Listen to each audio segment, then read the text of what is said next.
O bom senso é a coisa melhor dividida no mundo, pois cada um se julga tão bem dotado dele, que ainda os mais difíceis de serem satisfeitos em outras coisas não costumam querê-lo mais do que têm.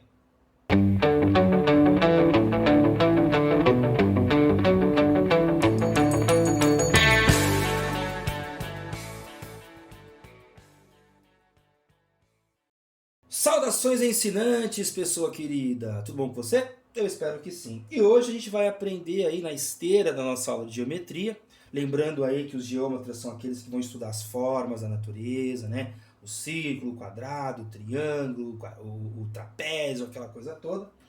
E a gente vai aí aprender, para que a gente estude essas formas de uma forma mais aproveitável, mais fidedigna, mais confiável, etc., a gente vai aprender a raciocinar, porque raciocinar não é simplesmente pensar, né? E a gente vai ver, por exemplo, que tem raciocínios que nos levam a erros, né? Ou pelo menos podem nos levar a erros, ou então tem o potencial de nos levar a erros, né? Então a gente vai aí aprender as mais variadas formas para evitar, né? E também para avançar, né? Ir mais longe no conhecimento científico, nos aprofundando aí, né, nas ciências mais abrangentes possíveis. Mas, sem mais delongas, a primeira coisa que a gente vai aprender aqui é o simples silogismo.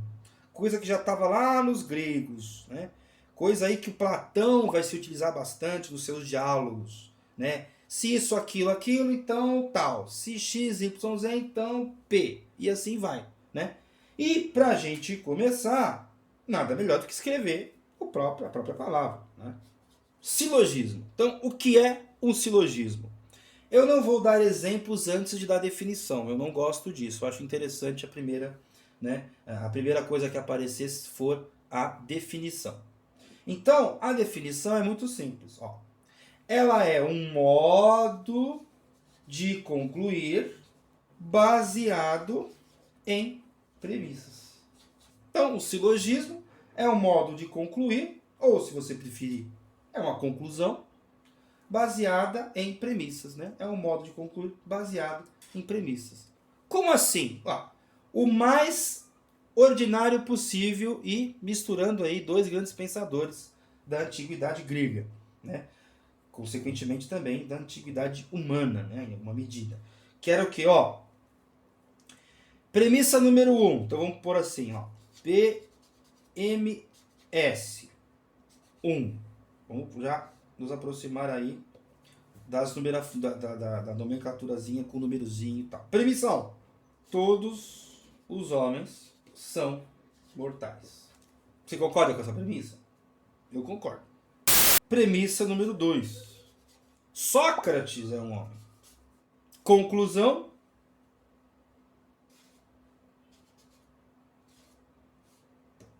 Sócrates é mortal. Pronto. Esse aqui é o básico do básico do básico, né? Eu não estou avaliando se isso aqui está correto. Está correto, mas eu não estou avaliando se está correto. Isso é importante saber. Eu não estou avaliando se essa premissa é válida. É válida, mas eu não estou dizendo que é. E essa aqui eu também não estou dizendo que é. Mas o importante é o seguinte. Elas estão sistematizadas e elas concluem alguma coisa. Né? CNC, uma conclusão. Sócrates é mortal, porque Sócrates é um homem e todos os homens são mortais. Então esse aqui é um silogismo, que é um modo de concluir, baseado em premissas, tá vendo? Premissa 1 e 2 sistematizadas, conclusão. Isso aqui é o básico do básico. E para, né, a gente seguir aí o nosso roteiro, né, o nosso costume, vamos deixar aqui, né? Vamos deixar não, né? Vamos aproveitar esse espaço, deixar para dar o nome da aula, né? Qual é o nome da aula? Eu já até falei uma dessas. Não. As formas do raciocinar. E aí, antes de mudar de folha, tem uma brincadeira aqui semiótica, né? As formas do raciocinar. Ou se eu colocar o chapeuzinho no O aqui, que é o circunflexo, vai ficar o quê? As formas do raciocinar, né? Qual é a minha forma que vai dar forma a um bolo, por exemplo, a depender dos ingredientes que eu depositar. Vai ser um bolo bom, ruim, né? Aproveitável, útil, abrangente, específico, né? Errado, correto, eu não sei. Mas eu sei que tem uma forma, né? A partir dos ingredientes sai uma conclusão, sai um bolo, né? Então são as formas de raciocinar. Beleza? Então vamos trocar de folha aí para gente avançar no raciocínio. Depois que a gente avaliou a estrutura básica, né, que é mais ou menos assim, né, ó, premissa 1, o que é isso? E-comercial, finge que é e-comercial. Premissa 2, conclusão, né? CNC, PMS1, PMS2. Inclusive podem ser 3, 4, 5, são várias premissas aí, imagina, né? Um sistema de equações, por exemplo, que tem ali 7 equações com 7 incógnitas, né? É a mesma ideia aí do silogismo, né? Mas o mais básico de todos é eu coloco uma coisa aqui, junto com uma outra, concluo alguma outra coisa, né? Concluo uma terceira. Agora a gente vai começar a avaliar as qualidades desse tipo de raciocínio, né? E para cada qualidade vai ter um nome diferente. A primeira delas é a falácia, que é uma palavra, não é falácio não, falácia, que é uma palavra aí que está muito em voga hoje em dia no debate público, né? Na política, né? Na medicina, qualquer coisa assim, qualquer coisa, falácia, falácia, falácia. Bom, então o que é uma falácia? Bom, a primeira coisa é saber o que ela não é, porque é importante também saber o que ela não é. A falácia não é um erro puro e simples. Ela não é um erro. Ela é, na verdade, uma conclusão errada. Uma conclusão errada. Mas ela é baseada em premissas verdadeiras. Interessante, né? Por mais que eu utilize de verdades, eu chego a um erro, né? Eu chego a um erro. Um exemplo que eu gosto muito é aquela do queijo, né? É aquela do queijo suíço, que é um queijo que está cheio de buraquinhos, né? Então, qual que é a premissa 1? Se o queijo é formado tem ali o material do próprio queijo, mas se aquele queijo, aquele volume de queijo possui buracos, eu posso concluir, né, posso inferir, melhor dizendo, né, deduzir, enfim, pensar sobre, que olha, quanto mais buracos, menos queijo. Por quê? Porque se eu tenho um buraco no queijo, eu tenho algum tipo de ar, ou eu não tenho nada. Vácuo não é, né? Mas eu tenho ar ali. Então eu não tenho queijo. Então, quanto mais buracos, menos queijo. Certo? Certo. Aí qual que é a minha premissa 2? Já tá sistematizadinho. Ó, se a quantidade de buracos é mais ou menos proporcional ali, né? A gente pode dizer que é mais ou menos proporcional ao volume do queijo. Quanto mais queijo, mais buraco. Certo? Se imagina que eu tenho ali 100 gramas de queijo, eu tenho X buracos. Em 500 gramas de queijo eu tenho, sei lá, não precisa nem ser 5x buracos, pode ser 3x buracos. Ou seja, é proporcional. A ideia é, quanto mais queijo, mais buraco. Tá errada essa premissa? Claro que não. Quanto mais queijo, mais buracos. Agora vem a conclusão. Eu já tô rindo porque é muito boa. Se você já sacou qual é, você é muito bom. Bom mesmo. Bom, se quanto mais buracos, menos queijo, só que quanto mais queijo, mais buraco, quanto mais queijo, menos queijo. Uma bosta. Claro, né? Tá errada? Não. Tá errado? Não. Mas isso aqui tá errado. Porque quanto mais queijo, mais queijo. Quanto menos queijo, menos queijo. Não tem essa de mais queijo, menos queijo. Eu entrei num paradoxo, uma contradição evidente, enunciado, um grande problema lógico aqui. mas baseado em premissas corretas, em verdades, né? A gente pode até, evidentemente, né, eventualmente, perguntar o que é verdade, mas isso aí é outro vídeo, né? Pelo menos não é agora, né, que a gente vai ver isso aí. Mas a gente vai aí perceber que essas falácias são bastante comuns, né? Não essa aqui que é um caso bastante exagerado, mas na política, por exemplo, o fulano de tal é do partido tal, logo ele é alguma coisa. Eu não sei, né? Eu não sei.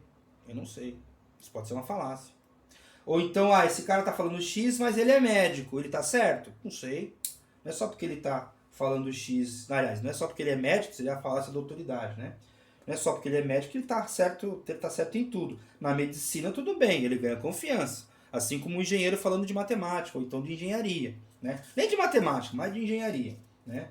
Aí tudo bem. Ele tem uma confiança ali, uma dose de confiança, dá pra confiar no cara, dá pra acreditar nele, né? Dar-lhe crédito.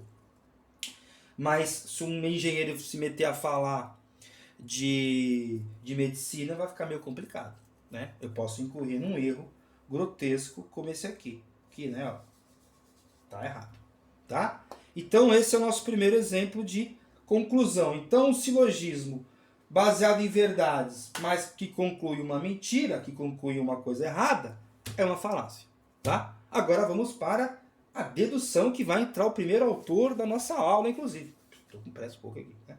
Está aqui o nosso Charles S. Peirce, que apareceu ali do finalzinho do último vídeo, né, da última aula de geometria, né? E tem aqui no seu livro Semiótica algumas formas de raciocínio, né, espécies de raciocínio. Temos a dedução, a indução, a abdução e a analogia. Então, para você que vai se aprofundar, pega esse livro, Charles S. Peirce, e Semiótica, né? Semiótica, e estuda lá, que as nossas reflexões foram baseadas neste livro.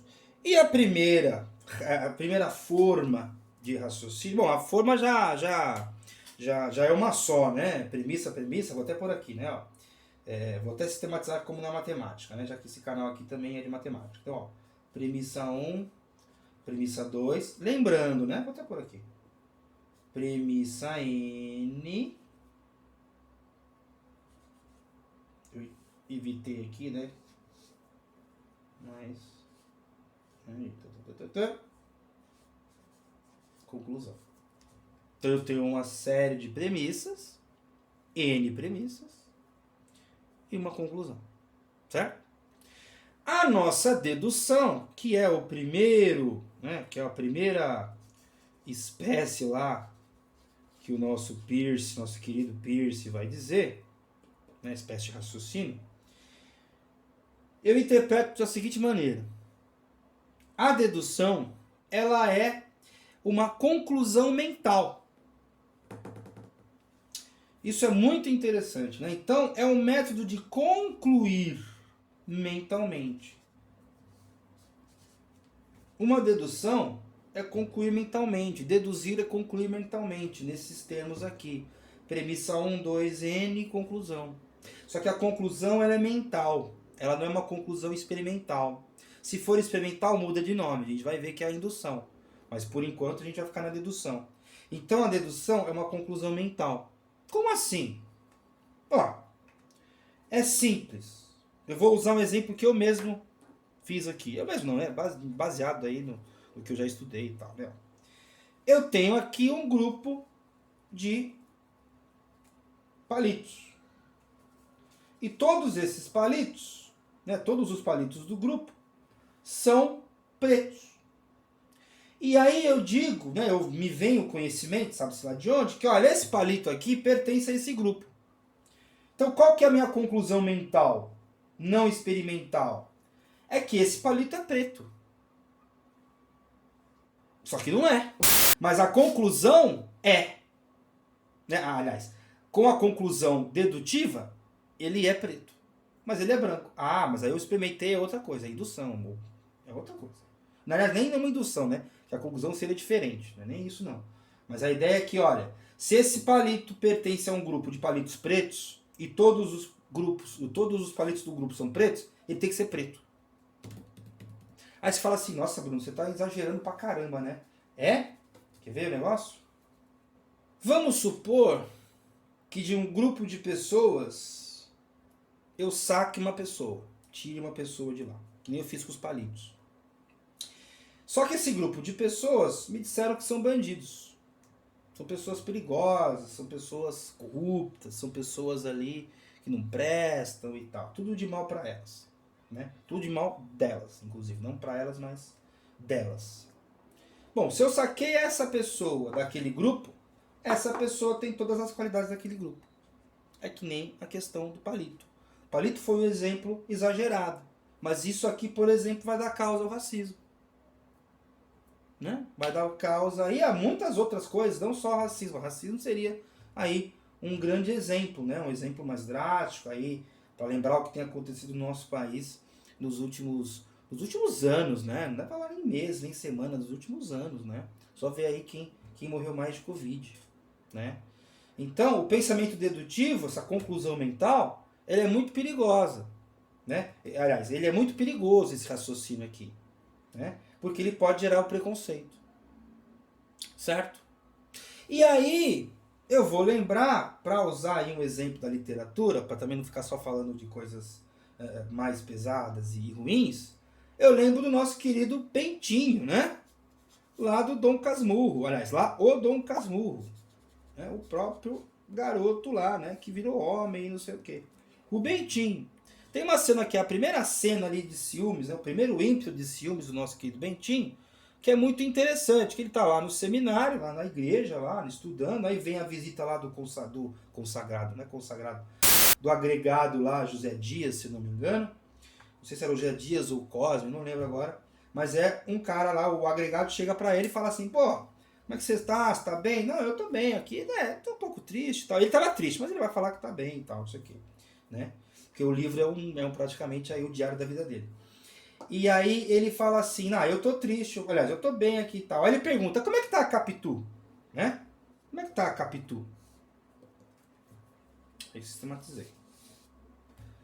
O Bentinho, internamente, estava triste. Isolado, sozinho. Presta atenção, sozinho. É Capitu.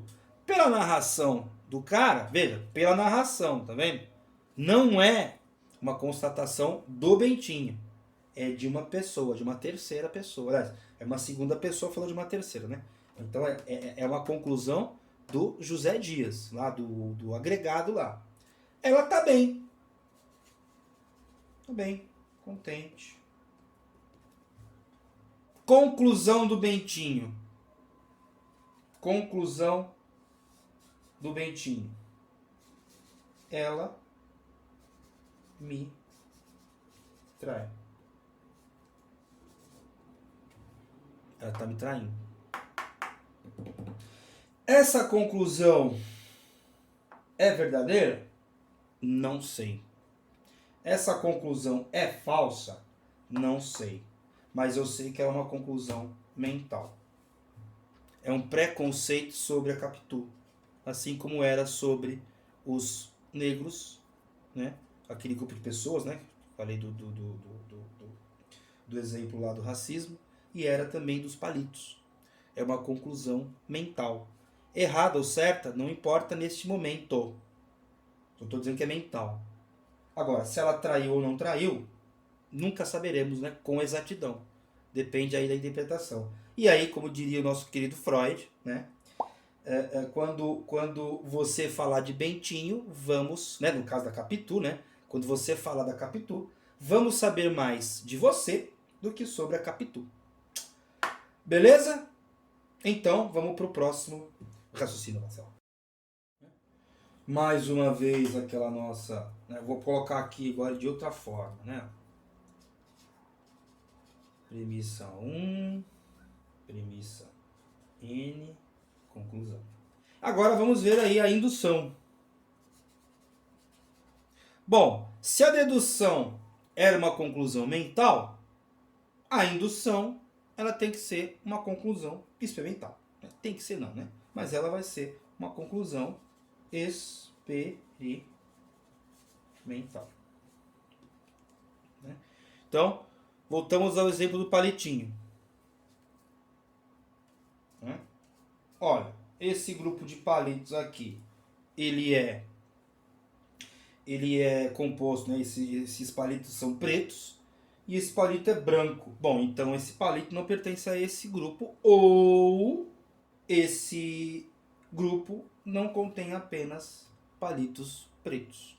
Ele contém palitos, pelo menos, de uma outra cor, que é a branca. Certo? É isso. Conclusão experimental. Eu tive que, né, eu peguei a coisa aqui e concluí. Né?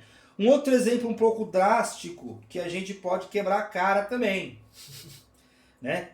Que é induzir aí, né, ao erro. Né? O famoso induzir ao erro e tal. Né? Durante o dia, quem se mexe né, na rua, tal, indo comprar pão, indo para não sei aonde, dirigindo o carro. Ontem mesmo eu dirigi o carro e aí o sol estava se mexendo, tal, né? Então, quem se mexe, eu já falei, né? Já até entreguei a brincadeira aí. Quem se mexe é o sol. O sol se mexe. O sol se mexe. Aqui surgiu uma coisa interessante. Eu vou deixar a premissa 2 vaga. De propósito. Já vi um monte de exemplo mesmo, você não vai se espantar com isso. Eu vou deixar a premissa 2 vaga. Qual é a minha conclusão se o sol é que se mexe? Se eu estou vendo o sol se mexer? Bom, que a Terra está parada. Como é que eu saio disso aqui? Eu tenho que pôr alguma coisa aqui. Porque se eu ficar no o sol se mexe, eu posso concluir que a Terra está parada sem nenhum problema. Eu não tenho conhecimentos, né, astronômicos para dizer que este aqui se mexe em relação à gravidade. Esse aqui se mexe em relação ao centro da nossa constelação. Constelação? Constelação. Constelação? Galáxia. E o Sol se mexe em relação ao centro da galáxia. E a Terra também se mexe em relação ao Sol. Mas em relação ao Sol, quando eu saio no dia a dia, quem se mexe é a Terra. Aliás, quem se mexe é o Sol. Porque o Sol se mexe. É o Sol que se mexe. É o Sol que se mexe, não é a Terra. Do meu ponto de vista, isso é mentira? Não! Isso aqui é verdade. A gente vai falar sobre isso aqui. O Sol se mexe sim. Eu tô vendo ele se mexer. Mas como eu deixei essa aqui vaga, a Terra está parada. A Terra está parada. Entendeu? O problema da indução. Mas é uma conclusão experimental. Eu estou vendo. Tudo isso aqui pode ser falacioso, né? Para voltar lá à forma da errada. Mas isso aqui faz parte. Faz parte. Pode gerar erro, mesmo a indução, mesmo o experimento, né? Fazer o quê? A realidade é isso, né? É isso. Vamos para a próxima folha? Próxima folha. Bom, agora vamos à abdução. A abdução. A abdução é mais interessante.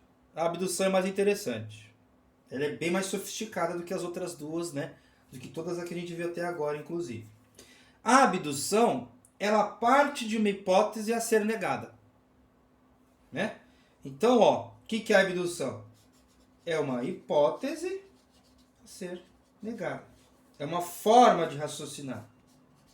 Então eu considero algo como verdadeiro e vou testando para ver se aquilo se mantém verdadeiro. Se aquilo se mantiver verdadeiro, ok. Se não se mantiver verdadeiro, eu troco. Não tem problema nenhum. Voltamos aí ao exemplo da Terra plana. Ora, eu vou lá, premissa 1. O Sol se mexe durante o dia. Adicionei informação, né? O Sol se mexe durante o dia. As estrelas que eu enxergo no céu se mexem durante a noite. Premissa 3. Estudo dos movimentos. E o que é isso? Das órbitas, dos períodos, de como que o Sol se mexe durante o dia. Não é a mesma forma, né? Não é da mesma forma ao longo do ano. Vai diminuindo, né? Vai fazendo uma coisa assim, né? fazer um arco cada vez menor, aí isso aqui é o solstício, já falamos sobre isso já inclusive, né? Ele vai ficar bem pouquinho lá no hemisfério norte, aí tem o equinócio, aquela coisa tudo que é o contrário, enfim, eu não lembro exatamente, mas vai mudando. O que muda durante o dia, né? Aliás, durante aqui o ano, aqui tá certo, é durante o dia mesmo, mas ao longo do ano, estuda os movimentos de quem? Do Sol de dia, das estrelas à noite. Pronto. Aí minha conclusão, a Terra se mexe. Ou se você preferir, não está parada. Ela não está parada. Ela se mexe. Ela se mexe. Premissa 1. Se eu considerá-la somente, eu posso errar. Se eu considerar somente a estrela, posso errar também. Se eu só considerar os meus, posso errar. Eu tenho que sistematizar, que são 3 sistematizações. Aliás, uma sistematização de 3 premissas. A conclusão, a Terra não está parada. Sei qual é o movimento? Não sei. Eu não sou geômetra, não sou... Aliás, não sou... também não sou geômetra, não sou astrônomo, eu não sei como é que se mexe. Não sei. Mas eu sei que não está parada. Inclusive, Descartes, estudando a luz lá no tratado dele, que nós vamos falar do Descartes já, ele vai, né, ele vai aí se censurar, né, ele vai se precaver em relação à Inquisição, porque ele também chegou à conclusão de que a Terra não estava parada, né? Porque até então a Terra era o centro do universo, e se é o centro tem que estar parado, né? A igreja dizia isso, Galileu foi lá, aprovou, tal, não sei o quê. Então Descartes aí se privou de comprar essa briga aí, né? Meio que desconversou e tal, deu um somebody love ali e se safou da Inquisição. Mas ele também tinha sacado que a Terra não estava, né, não estava parada. Mas entendeu a abdução? Eu vou negando. Isso aqui é mentira? Não. Isso aqui é mentira? Não. Isso aqui é mentira? Não. Então isso aqui é verdade. Isso aqui é verdade. Pode ser falaciosa? Pode. A abdução pode ser falaciosa. Tanto é que já foi, né? Tanto é que já foi. Isso aqui só começou a acontecer a partir do telescópio, a partir de um monte de coisas ali, né? Um monte não, né? Mas enfim. Também de cálculo, né? Elipse, até a própria... Como é esse movimento, né? Ao longo do ano da Terra? É um círculo ou uma elipse? Também tiveram esse jeito aí de pensar, né? Então, a abdução também pode levar a erro. Inclusive, por isso que o método científico foi inventado e por isso que a ciência hoje, ela, de tanto tomar porrada, né, de tanto falar besteira, ela fala assim, olha, eu só posso dizer que por enquanto ela é verdadeira, porque até agora ela não foi negada. Só isso. Por isso que ela não afirma nada. Ela fala, olha, por enquanto não está errado, então está funcionando. Entendeu? Então, mas chega de abduções por hoje. Bom, agora vamos à última forma de pensar no nosso querido Peirce, que é analogia. O que é analogia? Até, né, cometi um ato falho aqui, né, porque eu pus ponto nos outros, eu coloquei aqui o sinal de igual, né? Interessante como aí os significantes ficam na nossa cabeça e influenciam as nossas ações, né, as nossas atitudes, né? Por que eu digo isso? Né? Já até vou falar o que é uma analogia. É uma conclusão por paralelismo.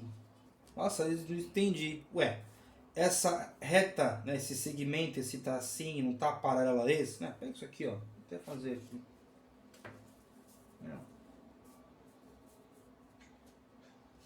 Esse traço é paralelo a esse. São paralelos. Agora, como assim a analogia, né? É muito simples, ó. Vamos voltar um pouquinho para a astronomia de novo, né? Então nós temos aqui Terra e Marte. Voltou o pontinho porque eles são pontinhos no universo. Então a Terra está no sistema solar, Marte também. Então vou lá. Sistema solar. A Terra está numa certa distância em relação ao Sol. E o Marte? É uma distância compatível. Com o quê? Com a vida. Marte, assim como a Terra, tem uma atmosfera. A Terra tem vida, ou existe vida na Terra. E em Marte? Pode ser. É uma conclusão por paralelismo. Essa reta aqui está paralela a essa, esse planeta está paralelo a esse, de certa forma, de uma forma lógica, né? Analogia, o negócio é lógico. Então pode ser que em Marte tenha vida, assim como tem na Terra. A gente já sabe que Marte não tem, mas Peirce, nesse livro aqui, não sabia. Né? Então, até que eu peguei o livro, a gente pode aí dizer tchau, por enquanto, para o nosso autor. E vamos visitar um outro autor que eu já mencionei aqui, e vou até mostrar a página depois, que é o nosso querido Descartes. Apesar desse aqui ser 200 anos mais novo do que esse. Né? Aliás, mais velho. É que esse aqui chegou antes, eu confundi. Mas esse cara aqui, né, é 200 anos antes aí do pensamento do nosso querido Peirce. E obviamente que Peirce conhecia Descartes. Né? Provavelmente deve ter lido, não sei dizer, mas muito provavelmente leu Descartes, leu Kant, Hegel, um monte de gente. Tá? Mas vamos trocar de folha aí para visitar outros dois grandes autores. As formas de raciocínio que nós vimos até agora, elas são aí presentes até hoje, claro, sem dúvida, mas elas acompanharam o homem, né, o ser humano, né, o pensador, o filósofo, etc., até 1600 e por aí. Né? O nosso querido Peirce, né, como eu disse, ele vai fazer ali um compêndio, né, ele vai mostrar aí quais foram as formas possíveis e tal, não sei o quê. Ele vai estudar essas formas, mas ele já também conhecia o Descartes. E o pensamento do Descartes, que vai surgir ali por 1600 e pouco, que vai dar origem à matemática, inclusive, é um pensamento bastante interessante. E ele é um pensamento até um pouquinho diverso de Platão, em certa medida, e eu vou mostrar por quê. Ele abre o livro, né, ele abre aí o seu discurso do método, né, discurso sobre o método, com a seguinte fala que eu acho muito legal. Muito legal. Vai estar legendada aí, fique tranquilo. O bom senso é a coisa melhor dividida no mundo, pois cada um se julga tão bem dotado dele, que ainda os mais difíceis de serem satisfeitos em outras coisas não costumam querê-lo mais do que tem. Né? Ou seja, o bom senso está em todo lugar, está em todas as mentes. Todo mundo tem uma dose suficientemente boa, né?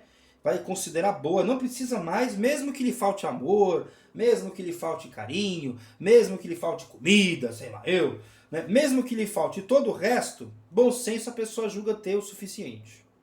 Né? E aí, Descartes conclui de uma forma interessante.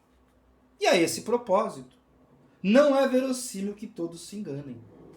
É a primeira, né, são as primeiras frases do livro dele, Discurso sobre o Método, 1637, para ser mais exato. Então, esse cara fala assim, tá todo mundo certo. A esse propósito, não é verossímil que todos se enganem. Tá todo mundo certo. O cara tem um bom senso e acha que tá certo, né? Que a dose que ele tem tá certa. Ou seja, ele vai decidir pelo bom senso. Ele tá errado? Não. Né? E até aqui, até tem aqui a chamadinha, né? A contracapa, né? O poder de bem aquilatar e diferenciar o verdadeiro do falso, quer dizer, o chamado bom senso ou a razão, é naturalmente igual em todos os homens. Trecho desse livro. E aí ele fala assim, bom, tá todo mundo certo. Platão, em contrapartida, né? Quase 2000 anos antes, 2000 e poucos anos antes, vai falar assim, olha, tá todo mundo errado. Tá todo mundo errado, porque eu vejo a Terra, aliás, eu vejo o Sol se mexe, já descobriram, né, lógico, o Platão não tinha feito esses cálculos, né, mas ele tinha noção de que a Terra era redonda, né, e também que a Terra se mexia de alguma forma e tal. Mas eu quero dizer o seguinte, olha, eu olho para o Sol e para o céu, quem se mexe é o Sol. Eu vejo, né? Eu vejo coisas que nem sempre todo mundo vê comigo. Por algum golpe de vista, um canto de olho, um ponto cego, às vezes eu não vejo o que o outro está vendo. Então Platão está dizendo assim, olha, o mundo material ele é bastante ilusório. Então está todo mundo fadado a errar. Por isso que ele vai para o mundo das ideias. Falaremos dele mais especificamente em algum outro momento. Mas o Descartes está falando o contrário. Está falando exatamente por causa disso, está todo mundo certo. E é interessante que na busca pela verdade, que é o que ele está fazendo aqui no livro, se todo mundo tiver certo ou todo mundo tiver errado, eu me perco da mesma forma. Tanto faz. Né? Os extremos nesse caso, me levam aí à mesma situação, que é a dificuldade de buscar a verdade. Né? E aí ele vai desenvolver o método dele. Né? O método dele. Né? A forma dele. Né? Aqui está o bom senso, né? Vamos voltar aqui. Aí tem o penso logo existe. Tá aqui. Então vamos ver o que ele vai fazer e já vamos dar aqui o títulozinho dessa folha, né? Que é o método cartesiano. Né? Não tem outro. Eu pus método científico, mas eu estava meio emocionado, né? Então, ó, método muito legal. Esse trecho do livro, né? Que ele vai fazer aqui, ó. São apenas isso aqui. Não dá meia página. Ele faz uma revolução muito interessante na forma do raciocínio humano, né? Na forma que o homem raciocina. Aí ele começa, ó. E como o excesso de leis dá desculpas muitas vezes ao vício, de forma que um Estado é muito melhor regido quando possuindo apenas muito poucas, elas são rigorosamente observadas? Ou seja, não adianta ter muita... Aliás, não é que não adianta. É até ruim que tenha muita lei, né? Porque isso dá desculpa ao vício. Né? Então, é interessante ter poucas, desde que elas sejam rigorosamente observadas. E aí ele continua. Acreditei por isso que, em vez dos inúmeros preceitos de que a lógica se compõe, ser-me-iam suficientes os 4 seguintes, logo que tomasse a firme e constante resolução de não deixar de observá-los nenhuma vez. Não é legal isso? Muito interessante. Ó, muitas leis levam ao vício, então é melhor ter poucas desde que sejam rigorosamente observadas, né? Rigorosamente seguidas. A primeira delas, né, consistia em jamais aceitar como verdadeira coisa alguma que eu não conhecesse a evidência como tal. Olha que interessante. Né? Não vou considerar como verdadeira o que eu não sei, o que eu não fui convencido, aquilo que eu não, né, como ele diz aqui, que eu não conhecesse a evidência. Pelo menos evidência eu tenho que ter. Evidência não é prova, mas pelo menos evidência eu tenho que ter. Né? E aí, o que ele está fazendo? O seguinte, ele está duvidando. Duvidar. Duvide. Não tem evidência como tal? Duvide. Mas foi meu pai que falou. Duvide. Mas está escrito na Bíblia. Duvide. Mas foi o próprio Descartes que falou. Faltou o T aqui. Mas foi o próprio Descartes que falou. Duvide. Qual é o segundo passo, o segundo verbo, né? Então, duvidar, qual é o próximo verbo, o segundo verbo? O segundo consistia em dividir cada dificuldade a ser examinada em tantas partes quanto possível e necessário para resolvê-las. Não pode ser outro senão o verbo dividir. Dividir para conquistar, como diria o militar. Divida, quer. Será que a premissa 1 ou a premissa N não pode ser quebrada em outras duas? M, S. Será que não? Estou duvidando e dividindo. Pode ser que eu tenha que dividir. Não sei. Pode ser que eu precise dividir. Então eu vou dividir. Mas esse está o verbo. Né? Esse é o verbo. Está aqui o verbo. Está aqui esses primeiros dois. Né? Duvide primeiro, depois divida. E aí veio o terceiro. Por ordem em meus pensamentos, começando pelos assuntos mais simples e mais fáceis de serem conhecidos, para atingir paulatinamente, gradativamente, o o conhecimento dos mais complexos e supondo ainda uma ordem entre os que não se precedem normalmente uns aos outros, né? Então, o que eu posso pôr aqui? Eu escolhi organizar. Eu vou organizar. Eu vou colocar os mais óbvios, os naturalmente sucessores ali, os naturalmente contíguos. Os outros eu vou organizar de uma forma ali que eu acho que esteja condizente com o que eu busco, né? Aí eu duvido, aí se eu precisar dividir, eu divido e tudo mais. Veja que não é isso aqui, depois isso aqui, depois isso aqui, não. É todo mundo junto. Eu organizo dividindo, né? Aliás, organizo duvidando, duvido dividindo, divido organizando. Não tem nenhum problema nisso. Ele não falou, ele não colocou hierarquia entre eles, né? O próximo passo, que é o último, é o seguinte: fazer para cada caso enumerações tão exatas e revisões tão gerais que estivesse certo de não ter esquecido nada. Não é legal? Beleza. Então, sugestão aqui minha, revisar.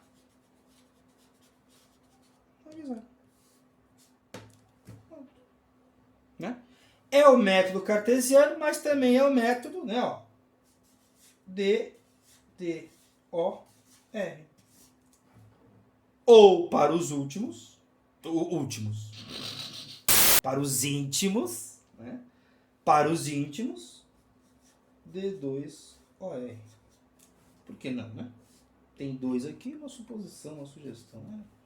E para concluir essa parte, olha só que legal que ele vai falar. Ele vai dizer que ele se baseou nos geômetras. Né? Ó, essas longas cadeias de razões simples e fáceis, das quais usam os geômetras servir-se para atingir as suas mais difíceis demonstrações, deu-me motivo a imaginar que todas as coisas que podem ser submetidas ao conhecimento dos homens seguem-se do mesmo modo. Então, é filosofar a moda dos geômetras. Porque o geômetra vai construindo ali as figuras e deduzindo, induzindo e não sei o que, organizando, dividindo. Né? Bom, se serve para os geômetras, serve para todo o resto. Né? É um pensamento dedutivo. Né? É um pensamento dedutivo. Mas é um método muito interessante. Muito interessante. E aí, depois disso, né, para curiosidade, depois disso é que ele fala a famosa frase dele lá, ó. O Pense Logo Existe. Olha só como é legal que está jogada na frase, né, no livro aqui, ó. Mas, logo depois observei que enquanto eu desejava considerar assim tudo como sendo falso, olha só que interessante, né, ó. Ele duvidou a não poder mais. Ele duvidou até que ele percebeu uma coisa. Né, ó, tudo era falso, tudo era passível de dúvida. E aí ele percebeu, ó, era obrigatório que eu, ao pensar, ao duvidar, fosse alguma coisa. Ele encontrou um núcleo duro. Né? De tanto que ele duvidou, ele encontrou um núcleo do qual ele não poderia dizer, ele não poderia dizer outra coisa que não eu sou alguma coisa, porque eu estou duvidando, né? E aí percebi então que a verdade, penso logo existo, era tão sólida e tão exata que sequer as mais extravagantes suposições dos céticos conseguiriam abalá-las. Muito interessante. Muito interessante. Você pode ser o cético o quanto você quiser, mas uma coisa você não pode duvidar, de que você existe. O resto todo pode não existir. Tudo isso aqui pode ser uma grande matrix, pode ser uma grande sei lá o quê, mas você existe. E você, pra você. Porque se for para outro, é parte da Matrix. Eu posso falar que, olha, você que me assiste aí é parte da Matrix. Ou então o contrário. Você que me assiste, fala assim, ó. Você, Bruno, é parte da Matrix. Você é parte da Matrix. Certo? Mas você não pode duvidar de que você está duvidando. Senão, você vai para psicose, aí é Lacan e tal, não sei o quê. Mas esse núcleo, inclusive Platão, o Descartes não era tão não platônico assim, mas ele foi essencialista assim como foi Platão. Tem um núcleo aqui, né? Esse núcleo pensa, duvida. Não, isso aqui pensa, duvida. Duvida vai duvidar, não dúvida, sem um acento, que também muda tudo. Entendeu? Muito interessante. E para finalizar, aquilo que eu estava falando. Ele vai falar aqui em algum lugar uma coisa muito legal, que vale a pena a gente ler. Faz agora 3 anos que examinei o tratado a respeito de todas essas coisas e já principiar a revê-lo com o propósito de colocá-lo nas mãos de um impressor. Quando veio a meu conhecimento que pessoas merecedoras da minha consideração e cuja autoridade não influi menos sobre os meus atos do que o meu próprio raciocínio sobre os meus pensamentos, haviam lançado sua desaprovação a uma opinião de física publicada pouco antes por outrem, e com a qual... vou até parar aqui. Quem é esse outrem? Galileu. Qual é essa opinião? Que a Terra se mexe. E olha só que o Descartes vai falar. E com a qual não desejo dizer que estivesse de acordo, mas somente que não lhe notara nada, antes de tal censura, que eu estivesse na conta de prejudicial à religião ou ao Estado. Olha, eu nem sabia que isso ia gerar um problema. E desculpa, gente, eu não sabia. Né? Eu não sabia. Mas ó, que interessante, né? Como que aqui tanto faz a ciência, né? Tem alguém mais forte aqui, o Estado, a religião. Que naquela época eram muito próximos. Não só naquela época, né? Vejamos aí os noticiários, né? Mas naquela época era um pouco mais complicado, porque tinha Inquisição e tudo mais, né? Hoje é diferente, né? Então ele tinha que tomar cuidado com o que ele falava, com o que ele pensava, porque, querendo ou não, ele podia ser prejudicial à religião ou ao Estado. Beleza? Uma rápida visitinha a esse cara aqui, é esse livro, que o original, né, a versão completa é maior do que essa, mas que dá para ter uma ideia. Inclusive tem 2 obras aqui, né, Princípio de Filosofia, né, para você ver como que é uma obra tá bastante condensada aí, né? Mas vale a pena ver esse livro aí e estudar isso aí. E agora vamos para o nosso próximo método de pensamento, que não é o último, mas é o penúltimo, certo? Vamos lá. O nosso próximo autor é o nosso querido Karl Marx. E ele vai desenvolver uma outra forma de raciocinar, de entender a realidade, que é o seu materialismo histórico dialético, mas nós vamos construindo ele passo a passo. Né? E o primeiro passo é justamente o dialético, que é aprendido por Marx por um tal de Hegel. Então, o Hegel ele vai sugerir, por assim dizer, uma certa dialética. Aí você fala assim, mas dialética, o que é? O que é isso aí? É um jeito de pensar o seguinte, olha, o Estado, e Hegel tá, né? Ele é a favor do Estado, né? Ele tá lá, né? Falando de Marx, né? Então ele tá a favor da burguesia, ele tá entendendo, né? Ele tá tentando entender o mundo. Como é que o Estado chegou onde chegou e tudo mais, não sei o quê, papapá. Mas ele vai dizer o seguinte, olha, o Estado é racional. O Estado é racional. Então se o Estado está aí é porque é razão, é racional que ele esteja. Mas ele muda.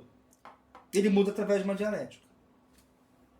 Então vai acontecendo coisas, né? Aliás, ele vai mudando, né? A dialética muda, ele muda de acordo, mas ele é sempre racional. Né? Então é mais ou menos assim que Hegel concebia. E qual é essa ideia de dialética? Existe, por exemplo, no feudalismo, um senhor feudal que estava em confronto com o vassalo. O senhor feudal tem o vassalo, no caso, né? Vassalos. E aí existe um choque entre os dois. Nasce uma forma melhor de razão, que é, por exemplo, o capitalismo. Não é de um dia para a noite, né? Vai acontecendo, né? Você teve capitalismo junto com o feudalismo, você teve ali, né, uma boa... Sempre existe uma transição, né? Lembra que é uma coisa assim, né? Tem isso aqui e aí tem isso aqui, né? Então nessa zona de transição é o final de um, começo do outro. E aí tem um apogeu em algum momento. Então nós estamos, por exemplo, aqui, no capitalismo. Ou pelo menos aqui, né? Enfim, nós estamos para lá do apogeu. Já atingiu o seu apogeu, né? Bom, então você tem o senhor feudal, você tem o vassalo, aí surge o capitalismo. Tosco, esquisito, mas é assim. Mas isso aqui é só ideal. Esse cara era idealista, esse cara é platônico. Esse cara era platônico também. O Peirce, não estudei a fundo para saber, mas provavelmente, né? O pessoal grego, claro, que tinha muita gente platônica, inclusive é a turma que tem mais notoriedade hoje em dia, né? Até hoje, né? Então essa dialética ela é apenas racional, ela é apenas ideal, ela não leva em conta a materialidade da vida. Mas já é um começo, porque existe aqui, por exemplo, né, a tese, a antítese, que vão dar lugar, que é esse cara aqui, a síntese. Tese, antítese e síntese. Né? Uma coisa tripartida.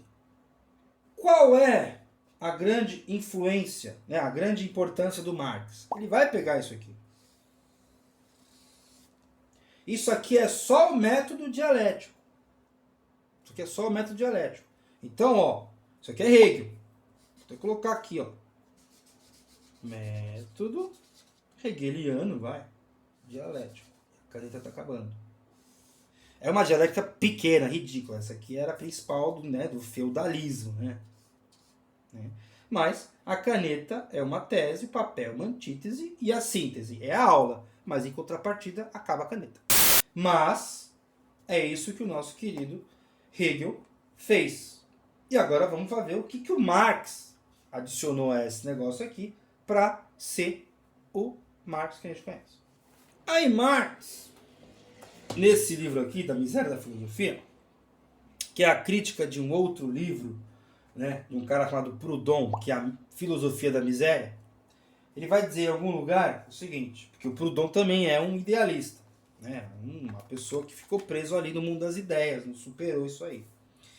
Ele vai dizer o seguinte, a razão impessoal, não tendo fora dela nem terreno sobre o qual pousar, nem objeto a que possa opor-se, nem sujeito com o qual possa compor-se, vê-se obrigada a dar cambalhotas ao pousar, ao opor-se e ao compor-se, que é a posição, a oposição e a composição.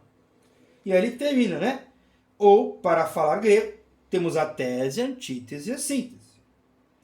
Quanto aos que desconhecem a linguagem hegeliana, né? Tá falando de Hegel aqui.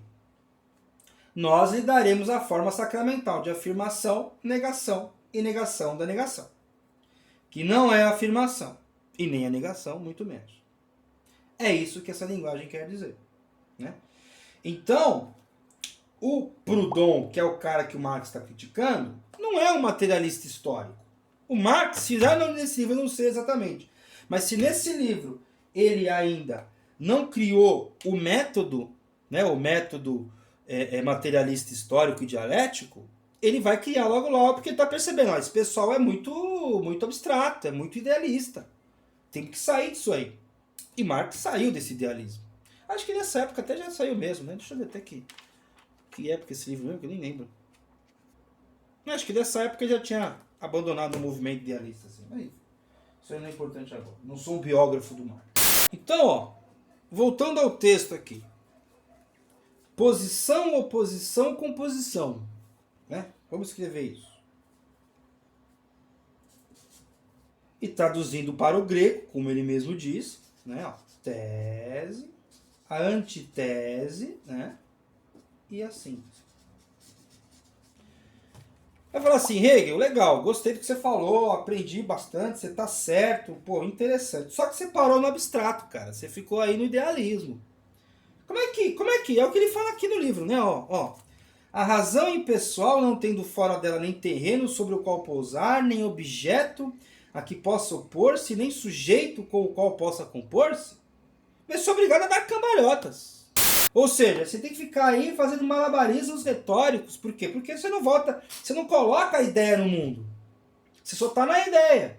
Hoje, né? Hoje, o mal do nosso século, aí, do nosso, aqui no Brasil, pelo menos, da nossa década aí, nesses últimos 5, 6 anos aí, que tá, né, tá concluindo aí essa última década, você não coloca no mundo o que você está pensando. É tudo dedução, é tudo conclusão mental, é todo mundo bentinho achando que está sendo traído e não tem confirmação nenhuma. E o cara tá fazendo o quê? Meu, é matéria. A matéria tem história. Os corpos têm história. O corpo negro tem história. E veio lá da África para cá, não sei quantos séculos atrás. Milhões morreram. Fazem parte daqui. Né? Os irlandeses também sofreram com os ingleses. Né? Não é essa coisa bonitinha e etérea. É porrada, é sangue derramado. Acumulação primitiva, né? Não, agora somos ricos. Mas como é que você chegou a ser rico? Né? Como é que aquela nação, as grandes navegações, é tudo matéria e história. Mas a dialética continua. Né? A tese, antítese e síntese continua. Né? E aí ele vai cunhar o seu método.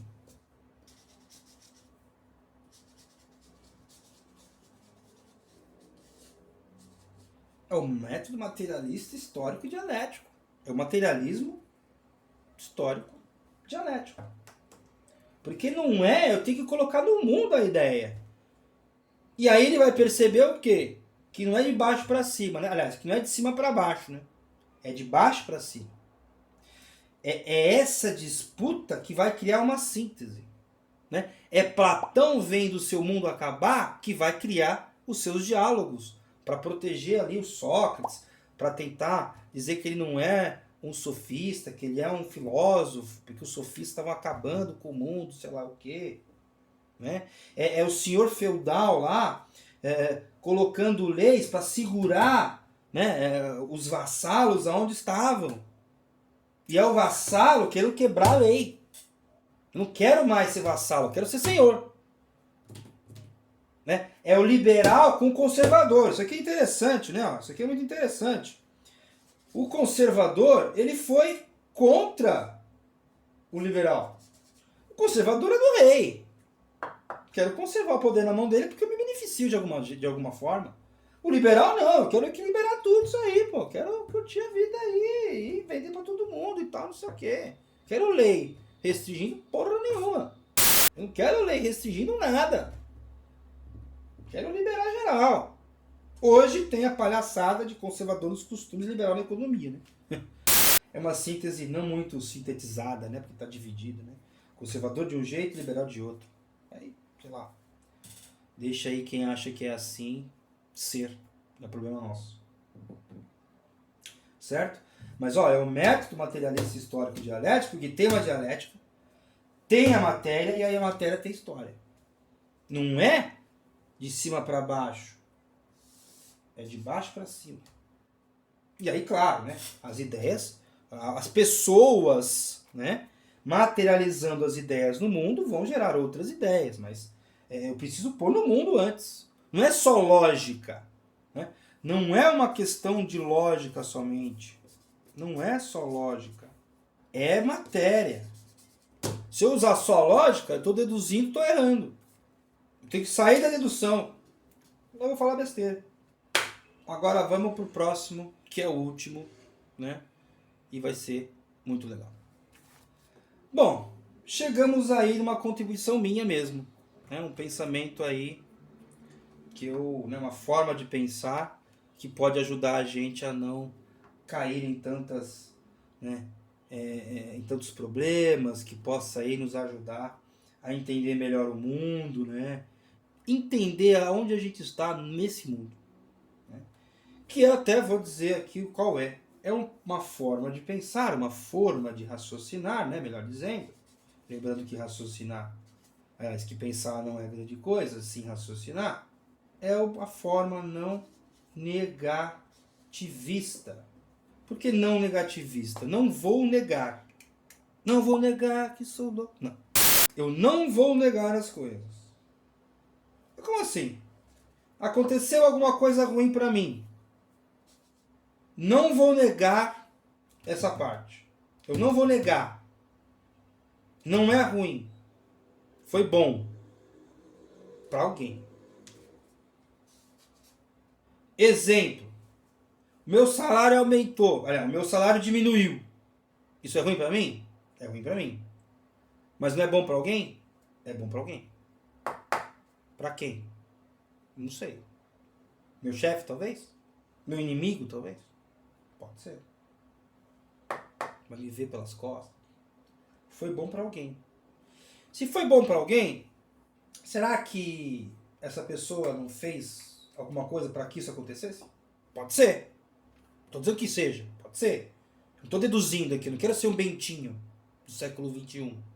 No exemplo do salário, não sei. Talvez o meu chefe votou em outra pessoa que eu não votei. Ou que votem em pessoas que eu não voto normalmente.